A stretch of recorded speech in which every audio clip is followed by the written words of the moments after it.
ఉమ్మడి విజయనగరం జిల్లాలో ఈసారి ఏ పార్టీ ఎన్ని సీట్లు గెలవబోతుందో ఇప్పుడు చూద్దాం.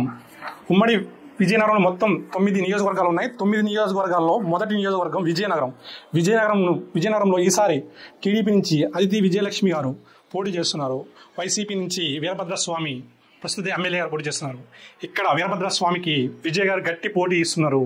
కానీ టీడీపీ కూటమి జన సైనికులతో పాటు బీజేపీ కలవడంతో స్లైట్ విక్టరీ టీడీపీ నమోదు చేసే అవకాశాలు అయితే కనిపిస్తున్నాయి. విజయనగరం నుంచి అదితి విజయలక్ష్మి గజపతిరాజు గారు గెలిచే అవకాశాలు కనిపిస్తున్నాయి. తర్వాత బొబ్బిలిలో కూడా టీడీపీ గెలవబోయే అవకాశాలు ఎక్కువ కనిపిస్తున్నాయి. విజయనగరంలో మెజారిటీ ఏ పార్టీకి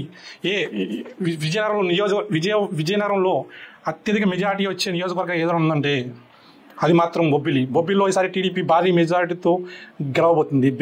బేబీ నాయన గారు, కృష్ణ రంగారావు, ఆయన ముద్దు పేరు బేబీ నాయన అంటారు. సో ఆయన భారీ మెజారిటీతో గెలవబోతున్నారు బొబ్బిలిలో.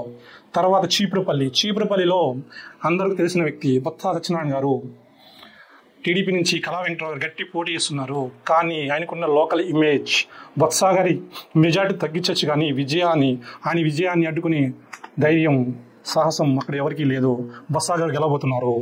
తర్వాత గజపతి నగరంలో బొత్స సత్యనారాయణ గారి తమ్ముడు బొత్స అప్పలనరసింహ గారు వైసీపీ నుంచి పోటీ చేస్తున్నారు. టీడీపీ నుంచి కొండపల్లి శ్రీనివాస్. ఇది టఫ్ ఫైట్లో ఉంది ప్రజెంట్. అయితే వైసీపీకి విజయ అవకాశాలు కనిపిస్తున్నాయి. సో ఈ సీటు తక్కువ మెజారిటీతో వైసీపీ గెలిచే అవకాశం ఉంది. తర్వాత నెల్లిమర్ల నియోజకవర్గం జనసేనకి ఇచ్చారు. ఇక్కడ లోకం మాధవి గారు గెలవబోతున్నారు. తక్కువ 5 నుంచి 10,000 ఓట్ల మెజార్టీతో గెలవబోతున్నారు. తర్వాత నియోజకవర్గం శృంగవరపుకోట. అక్కడ వైసీపీ నుంచి కౌడు బండి శ్రీనివాసరావు గారు, టీడీపీ నుంచి కొల్లా లలిత కుమారి గారు పోటీ చేస్తున్నారు. అక్కడ వ్యతిరేకత వైసీపీ ఎమ్మెల్యేపై కొద్దిగా వ్యతిరేకత ఉంది. అది లలిత కుమారి గారికి ఉపయోగపడే అవకాశం ఉంది. సో ఇక్కడ నుంచి శృంగవరపుకోట నుంచి టీడీపీ గెలిచే అవకాశాలు ఎక్కువ కనిపిస్తున్నాయి. తరువాత కురుపాం నుంచి వైసీపీ నుంచి పాముల పుష్పశ్రీవాణి గారు, టీడీపీ నుంచి జగదీశ్వరి గారు. పుష్పశ్రీవాణి గారికి గట్టి పోటీ ఇస్తున్నారు జగదీశ్వరి గారు. కానీ పుష్పశ్రీవాణికి ఉన్న ఇమేజ్ ఆమె గెలిచే అవకాశాలు ఉన్నాయి. మెజార్టీ తగ్గినా తక్కువలో బయటపడే అవకాశాలు ఉన్నాయి. తర్వాత నియోజకవర్గం పార్వతీపురంలో అలగంజి జోగారావు గారు వైసీపీ ప్రస్తుత ఎమ్మెల్యే, మళ్ళీ ఆయనే పోటీ చేస్తున్నారు. టీడీపీ నుంచి బోనెల విజయ్ చంద్ర గారు పోటీ చేస్తున్నారు. ఇక్కడ టఫ్ ఫైట్ ఇస్తున్నా సరే అలగంజి జోగారావు గారి విజయాన్ని అడ్డుకోవడం కష్టమే అవుతుంది టీడీపీకి. సో ఇక్కడ వైసీపీ అభ్యర్థి జోగారావు గెలిచే అవకాశాలు ఎక్కువగా ఉన్నాయి. తర్వాత వచ్చే నియోజకవర్గం సాలూరు ఎస్టీ.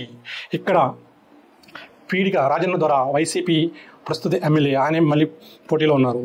టీడీపీ నుంచి సంధ్యారాణి గారు గట్టి పోటీ ఇస్తున్న ఏమైనా టీడీపీ యొక్క కూటమి వేవ్ ఏమైనా చూపిస్తే మాత్రం ఇక్కడ టీడీపీ గెలిచే అవకాశం ఉంది. కానీ ప్రస్తుతానికైతే పీడిక రాజన్న దొర గారు గెలిచే అవకాశాలు ఉన్నాయి. మొత్తం 9 నియోజకవర్గాల్లో వైసీపీ 5 గెలుచుకునే అవకాశాలు ఉన్నాయి. టీడీపీ 3 గెలుచుకునే అవకాశాలు ఉన్నాయి. జనసేన 1 గెలుచుకునే అవకాశాలు ఉన్నాయి. Thank you all.